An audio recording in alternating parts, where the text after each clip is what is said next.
All right, y'all, welcome to PTC Cast episode 14. Today, we talk about deloading for life, the dangers of social media, and being able to be your own person without any outside influence. I am Alex Martin. You can follow us at Progress Through Change, or you can go to progressthroughchange.com and get your free 4 Easy Habits for Fat Loss guide. Totally free PDF. Don't know why you wouldn't take it, but it's there, progressthroughchange.com. And then my name is Chris, the co-host of the PTC Cast. And you can follow me on social media at Cholito Saldana. Enjoy the show. Hey, bro, you murder somebody with that glass? Why? There's blood on it. Blood spatter. Blood on the leaves. It's a Walking Dead glass. Did you Real ever quick. No. Go ahead. Real quick. Okay. Do you know the song Blood on the Leaves? Yeah. Strange fruit. Yeah. So, in the you know how in the last podcast we were talking about songs or types of songs that have us relive a part of our life? Sure. Yeah. So, Blood on the Leaves, that actually, I tie that song very closely to a relation, or actually not even a relationship, a pivot in my life. Okay. And that's like one of the songs that mark the moment where I decided to become the strongest team and I became a nihilist, dude. Was it right at the bass drop or what? No, like it's the song. Okay. Like sure. Blood on the Leaves. That was when me and this chick broke up. Me and like my best friends, we stopped talking. My mom and I were having problems. And I started watching George Lehman, and I decided to become the strongest team team that ever lived, and I decided to just shut out everyone. Yeah. That it was that song and one other song by Kanye West. But it's just so surreal, just hearing that song again. Yeah. I don't know. How every time I it listen to pulls it. like certain memories for Yeah, you, certain dude. feelings and certain for sure. There's a one of Rob Bailey's songs I posed to at my first show, and like every time I hear it now, like it's just like a rush of like memories and emotions, and like super interesting how we tie like emotions, feelings, and things to like sounds and smells, and you know what I mean? It's weird. It really is. It's super odd. We like vividly relive those moments and emotions and all of that. Yeah. I don't know, man. Just from like the cue of a song, or a certain smell from something that's cooking. You know what I mean? Just like the way things like that. What's your hype song? My hype song? Yeah. Man, these days, I don't really have many. I have been listening to a lot of Rick Ross, Run the Jewels, like pretty heavy bass, like very confident, cocky rap stuff in the gym. Uh-huh. But I don't know if I have like one song right now, which is funny because usually I do. Like for a long time, I was on like nothing but Rage Against the Machine and Rob Bailey and Yeah, those are some good like hard, reliables. like the intense gym stuff. But no, recently I've been doing more just like casual alternative, like Cage the Elephant, Alt J, I don't know stuff like that. Oh, you don't know any of those? Okay. What's your go-to song? Agony by Slaughter to Prevail. And Slaughter to Prevail is yes, the name of the band. and Super yes, edgy. dude. And edgy, come on, man. Why you gotta put that on me? And Shattered Glass by Fit for a King. I don't know why. I actually don't have that song in my lifting playlist, and that pisses me off. Wow. Because I've been peaking. I've been maxing out. You haven't been listening to that song. And I haven't been listening to that song. I've been going straight to Blasphemian by Infant Annihilator and Agony by Slaughter to Prevail. I don't know any of these, man. Yeah. You're dropping some intense bombs right here. Yeah, I can just tell by the names. Like, yeah, dude, those are How would you classify that genre? Is that heavy metal? What is that? I guess you could say like death metal. Yeah, it sounds like screamo. Yeah, Okay. I don't really know. I know like in it, there's a bunch of different subcategories. Sure, of course. But yeah, I just call it death metal. Okay. And there's this one song that I used to listen to, and I would visualize myself actually turning into a demon. It's called yeah, dude. All right. This was back in high school. Okay. The name of it is Unholy Grave Birth. Unholy Grave Birth By Infant Annihilator. You want to know how it starts? Yeah. it starts off by a baby crying, like, Okay. baby crying Sure. voice, and then eventually, like after, See, man, if I heard a song start with that, I don't think I'm getting past the intro. dude, and the background is like, like it's like Just like that. suspenseful, like high pitch, and then So it really builds up. Really it builds. ramps up. He's like, and then he like turns into a demon that's like crying, and yeah, and then all of a sudden the bass drops, and it's just drums. It's the vocals. It's the freaking guitar. Heavy right out the cut. It's everything, dude. And whenever that bass drops, like it's go time. I have the ammonia up my nose, ready, yeah. 2 capsules just in each nostril. Yeah. My eyes are red. Yeah. I have no pupils anymore, and and I'm ready to lift anything and everything. And I have zero doubt in my head, and yeah, I'm like peaked. Okay, so then what is your casual music? If you are like driving, if you're walking, if you're, I mean, like what do you listen to for fun? Not to become a channel a demon, man. I listen to the exact opposite. Okay. I listen to I listen to the ODST Rain. Okay. Yeah. So you're listening to I listen to lo-fi like music. instrumental soundtracks. Yeah, I listen Yeah. to very calming things. Like I know sometimes. So you're one end of the spectrum or the very other end of the spectrum, like. Yeah, man. Like I know sometimes if I need an in between, I'll listen to like jazz or maybe Childish Gambino, something with the actual words in it. Mm-hmm. But usually it's I'm either listening to something heavier when I'm working out, or I'm listening to something very lo-fi, very chill with 0 words in it. So they're a little more passive. Yeah, like extremely passive. Yeah. Something that I can just like play on the background. As of lately, actually, I've been trying to listen to nothing. Really? So yeah, I've noticed that whenever I have whenever I have nothing to listen to, then my brain actually starts to solve problems on its own. Because you give yourself some time to think. Yeah, and what I noticed is that whenever I am listening to lo-fi, even if it doesn't have any words or anything like that, my brain still processes the noise and uses it as a distraction so that it doesn't have to think, Yeah. which is really weird to think about. But because I remember I actually implemented lo-fi in my life so that I can be able to focus more and focus, and do things like that. But now I'm like, oh wait, this is actually preventing me from thinking on my own, because I would listen to lo-fi during my morning rituals, during my morning walk, or sometimes it would be an audiobook. But regardless, if I wasn't really doing anything, I'd be listening to lo-fi. Okay. So when things are like crazy in my life, or if I just like need a minute to breathe, like I really like driving in silence. yes, Like that is a good way to think, because there's something about the autonomy of driving where your brain's on, you're using your blinker, you're turning, you're driving, you know what I mean, like you're paying attention to driving, but everything else is just free space in your brain. I never thought about it. So yeah, your brain is still on and it's functioning at a decent enough level to handle a ton vehicle you're driving, or half ton, you know what I'm saying, like not die while doing it. Yeah, exactly. But yeah, I enjoy driving in silence once in a while, just to kind of catch my breath, work with my thoughts a little bit, usually at nighttime, like on my way home from a long day of work. Like I like just silence, like there's not even any instrumental I'm looking for, I just want to be able to catch my breath and breathe for a second. Is that like the only thing?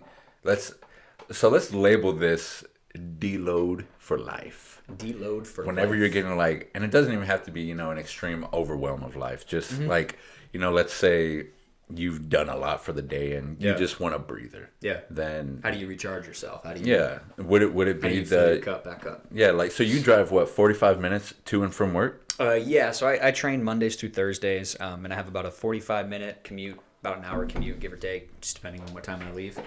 But so typically in the morning, I'm doing some kind of podcast or even just music. But typically in the evening, either I'm on a consultation call or I'm in silence, catching my breath, thinking a little bit. Yeah. And I know for me, like, it's interesting because sometimes I catch myself, what's the way I want to word this? I catch myself not taking a second to breathe. So I feel that I need it. I feel that like I'm overwhelmed and I've got to take a step back for a second, but it still takes me a second to get there. Sometimes I don't quite let it happen. Even when like So- you do let it happen, are you still like still trying to figure out problems? And It takes me a second. Yeah. Yeah. It takes me a second. Yeah. Like it's you ever like catch yourself like furrowing your brow or like tense somewhere, and then you actually like relax. It's that kind of thing. Like I need need time. I need time not doing that to be able to do that. Does that Yeah. make sense? Like I have to like. You can't like be Like if I'm sitting in silence on my drive home, it's gonna take me like probably 15 minutes to even get to the point where I'm like, but at least you actually know, not like white knuckling the steering wheel or something like that. at least you know like now it takes you about 15 minutes to do that. So you can actually subconsciously or unconsciously scheduling that 15 minutes that you need in order to get to that downtime. Yeah. So that you can just, I don't even know if it's shutting off your brain. Yeah. Or, I don't know, man. Like, I feel like nowadays it's so easy to just fill your brain up with, like, fillers. Yeah. And, Social media, news outlets. I mean, and it never has what's going time on with COVID. Yeah. Just. Yeah, it never has time to just be. And I feel like whenever you have time to just be, that's whenever you start, like, asking the important questions and figuring out the answers to those important questions. Like, I know yesterday I gave myself the time to think because as of lately, I'm not going to say like overwhelmed, but I've been feeling like, something needs to change in my life. And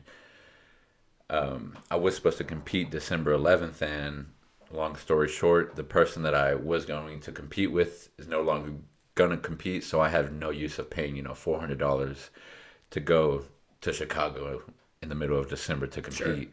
Sure. So that changes like plans for, or at least it changes my plans for like the next half year, honestly. And, I sat down and I was thinking, okay, like, why do I feel this way? Why do I feel overwhelmed? Why do I feel like kind of confused? Why this? Why that? And, I came to the conclusion that it's because I was actually, or one of the reasons why is I was caring a lot about what people thought about me. And I was just confused as to what the hell I believe and, where I am in life right now, because, people have these expectations and their beliefs of me. And, I've been working so hard to uphold those expectations and beliefs when in reality, like, that's not me. And, I was getting confused as to what the hell I was doing. But because I was able to sit in silence and have those problems just arise from wherever the hell they arose from. And think about them instead of avoiding them. Yeah, and you don't even have to, like, actively think about them because that'll come on its own. Like, if those problems just surface and they're there for long enough, you're going to start dissecting them and you're going to start finding solutions. They're there for a reason. Yeah, exactly. And, I decided, hey, next week, I'm maxing out. And next week I'm actually I didn't tell you this, I'm getting off of social media completely. Wow. For the next, like, probably 6 months. And, I'm going to just focus on transforming my life again. Like, because I need to isolate myself from, I guess, other people's opinions and other people's expectations and whatever I believe their expectations are. You know what I'm saying? So this is your life deload. Yeah, this is my form of a life deload. And it doesn't have to be, that drastic for everybody. But what I'm saying is, spending time to yourself, maybe you'll, come up with something that you need to do, something that, deep down, you've been meaning to do for however long, weeks, months, years, that you've been putting off. But, if you face your real self and just let yourself think, then maybe you'll come up with a solution to some of your problems. Yeah. I think a lot of it comes from creating healthy boundaries. Because what I've found is that every time I step over my own boundaries, or I let work or someone else step over my boundaries, that's when I get that overwhelming, I need a life deload feeling. Like So I think part of it is being able to create those boundaries and stay within them for yourself and let others know that like, hey, maybe I don't work past this time or maybe, you know what I mean? And so, and a little hypocritical of me saying that because that's something that I still struggle with personally. But yeah, I think a lot of it is just being able to figure out, okay, what is my highest form of efficiency where I still feel fulfilled, I still feel like I'm getting the things I need out of life, and that's the ultimate question. Yeah, and it takes time with yourself to actually figure that stuff out. To actually sit in silence and think on it, and instead of avoiding it, or if there's a reason, or if you're feeling anxious, there's a reason you're feeling anxious. If you're feeling depressed, there's a reason you're feeling depressed. If you're feeling overwhelmed, there's a reason you're feeling overwhelmed. So you're not going to get to the root of that by avoiding it or by trying to cover it up, or trying to find some other indulgence to be blind to it. You're gonna get through that by, I don't want to say attacking it because that sounds super aggressive, but doing something about it. To your point, getting off social media, to making some kind of boundaries. Like I've recently changed up my work hours a little bit for that exact reason, just working within those boundaries, because I know that if I go surpass those boundaries, maybe I'll get a little extra done, maybe I'll make a little extra money, but I know it'll sacrifice my mental health, the way I feel, other things in my life that I want to dedicate time to as well. Yeah, and from what you're saying earlier about when you start saying yes to things you shouldn't be saying yes to, and you start letting things like seep into or seep over boundaries that it shouldn't be going over, I think what happens is you start getting or I guess that can lead to being overwhelmed and all of that, but I think the solution to that would be to just simplify your life, and or at least parts of your life, and get clarity on your priorities. Because if you're doing 1,000 things half-assed, then you're going to be a half-assed type of person. But if you're able to filter out all the BS, not only are you going to be a lot better at the things you choose to do, but you're going to be a lot calmer, a lot less overwhelmed. Your life is just going to improve, and you'll stop saying yes to the things you're not supposed to be saying yes to, because you'll know exactly what you should be saying yes to, and you'll know what you should be saying no to. So I think one thing that we can do a lot better at is just taking things out that aren't important. Yeah. Well, and it's also, if everything's important, nothing's important at all. Yeah. Like if everything lies in the same level of relevance, of importance, of urgency, then nothing's urgent or important or relevant at all. Yeah.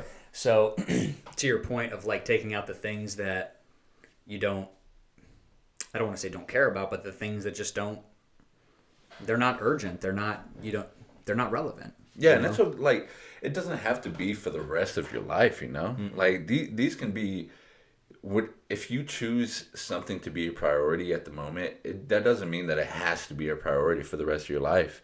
It could be a short time period where, it is your top priority. Like, to put it an actual example on this, whenever I decided to lose weight, my priority was cardio and not eating a lot. And, I put those things at the very top of my totem pole for only 2.5 months. And now I'm back to eating, blah, blah, blah. Yeah, but prioritizing and executing your ability to happen. And the point of that is I got what I needed out of that. And once I got what I needed out of that, which was the weight loss and the health benefits, then that was no longer my priority, So these things that we're saying, it doesn't have to be changes that you have to commit to for the rest of your life. Some things, should be changes that you have to commit to for the rest of your life, but just don't be overwhelmed at the idea of, taking things out in order for, improvement. Just giving yourself that room to breathe, that ability to do whatever you need to do by removing out other things, cutting the crap, shaving the fat off kind of stuff, man. Yeah. So, I think 6 months off of social media will really be a good way to get your head on straight and to get away from, what you said, what other people expect of you, especially in the powerlifting realm, man. Because if people are seeing, this several 100-pound squat and deadlift and bench, well, then they're just wondering what's next, And so there's a pressure sitting in the back of your brain that like that posting to social media, all that does is increase that pressure, right? Because it doesn't, whether you post to social media or not, doesn't change how strong you are, but it changes how strong everyone else thinks you should be. Well, I will say, like, I'm not getting off of social media because of that. Like, honestly, I like the pressure of, people's expectations when it comes to my lifting. Okay. And well, then expand a little bit. I'm not sure I understand them. Yeah. I guess when it comes to, like, social media, as of right now, to me personally, it's just a distraction.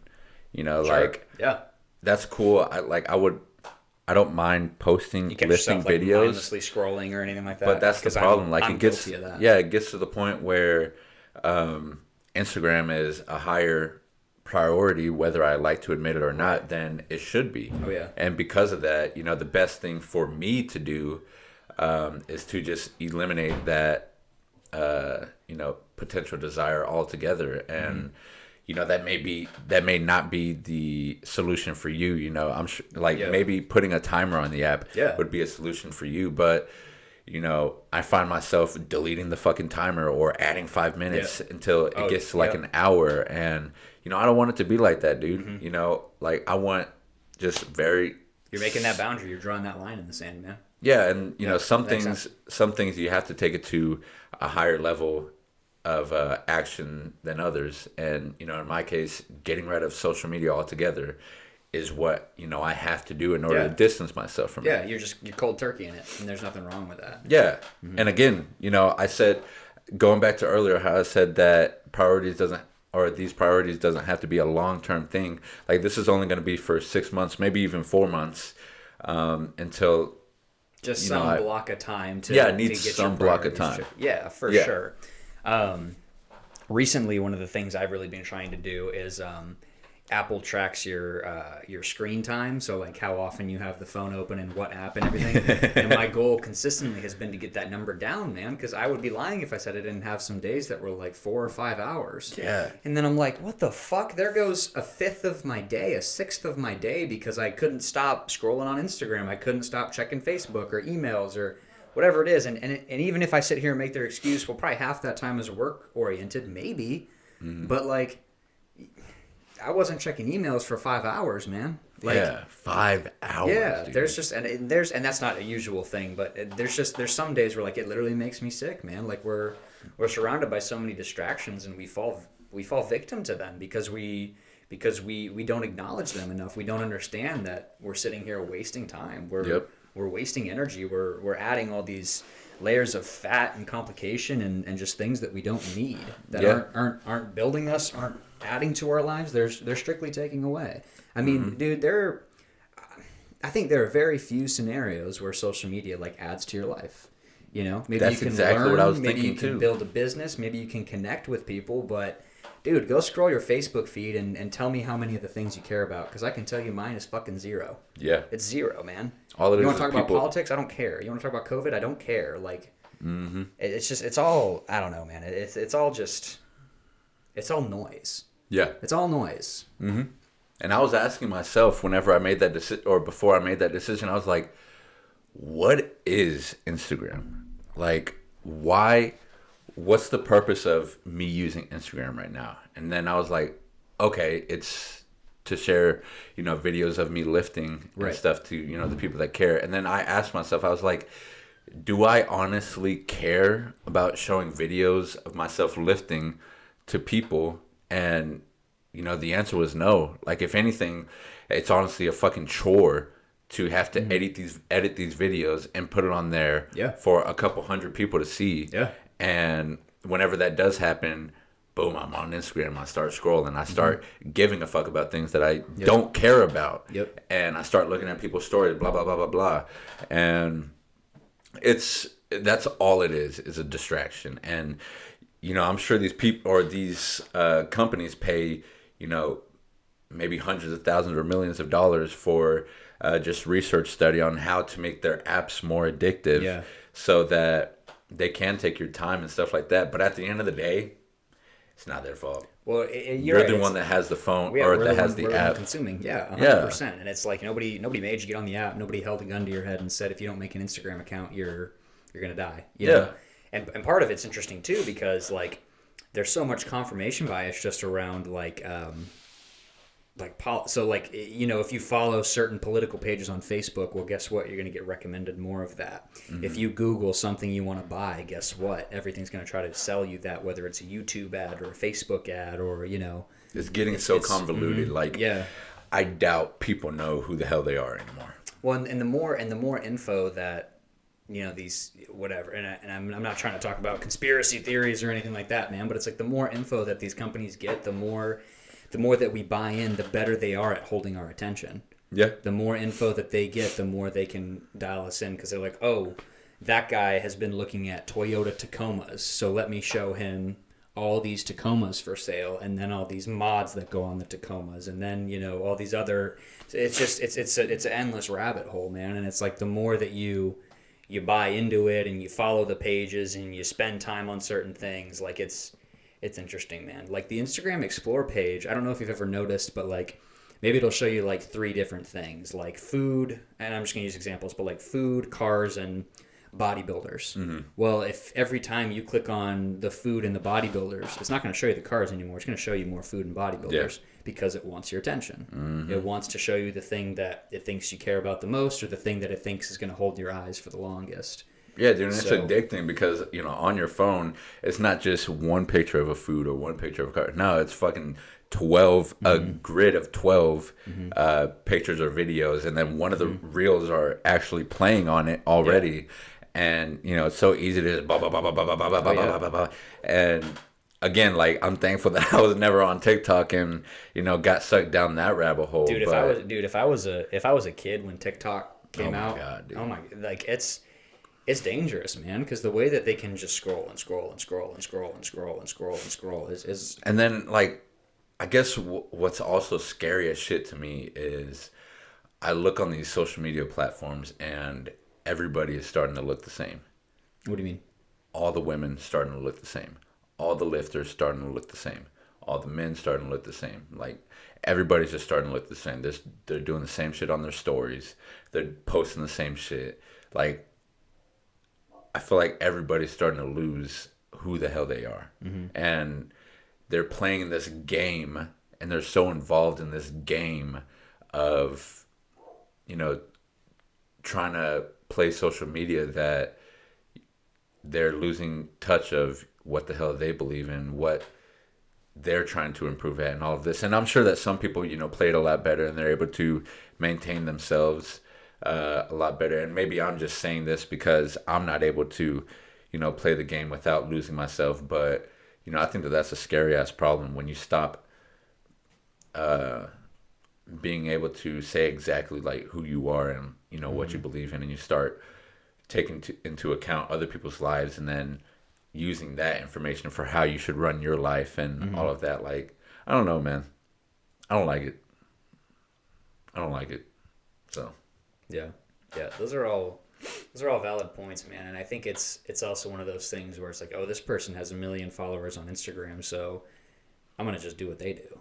Mm-hmm. This person has the physique I want, I'm gonna do what they do. This person has the car I want, so I'm gonna do what they do. Like, you make an interesting point. Like, everyone's kind of doing the same thing. Yeah, and then especially when you start like tying who you should be to the people that's on there, like, oh fuck, this dude looks amazing, I should be looking that way. Mm-hmm. Or yeah, that's a dangerous game, man. Yeah, dude. It's really, man, it's fucked with me several times to see, Instagram posts of certain bodybuilders at 22, and I'm like, oh, when I was 22, I didn't look like that. Yeah. Or 18, I was 18, I didn't look like that. And then you get down this rabbit hole of what's wrong with me? Why am I not there? Why am I not living up to these expectations? What is that? Your 12 o'clock alarm. Self-discipline is everything. Oh, yeah. Look at you, Mike. Look at that, man. Self-discipline is everything. Is that Dave Goggins? David Goggins. Beautiful. And look, all on you, the self part. It was. So that alarm actually goes exactly with what we're talking about right now. So, I don't know if I've talked about this already, but I have parts of my day where I set alarms because I know that I'll act a certain way. Like at 4:00 p.m., I know that that's usually when I start getting tired. So I have an alarm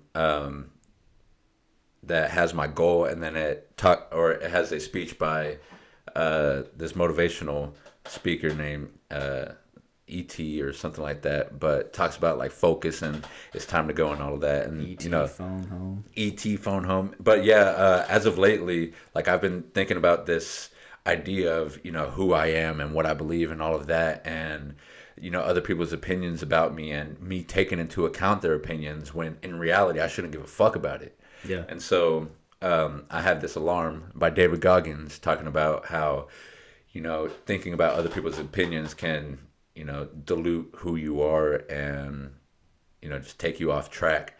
So Nobody should drive your boat except you. yeah, exactly. And that's kind of been the theme for like the past week. Yeah, But just what you've been thinking about. yeah, like I've been just marinating my mind with this idea of how am I acting, and am I acting according to other people's standards? Which yes, I am, dude. And I don't want it to be like that anymore. Okay. It's makes me lose self-respect. It makes me just confused as to what I'm doing and all of that. And it's something that I'm not going to do anymore because like it's no longer an option. So that's changing. Yeah. Line drawn in the sand. Yeah, man. You got to Making draw those lines, man. You have to make those boundaries for yourself, man. Let's wrap it up there. All right, bro. Thank you all for listening. Yes, thank you.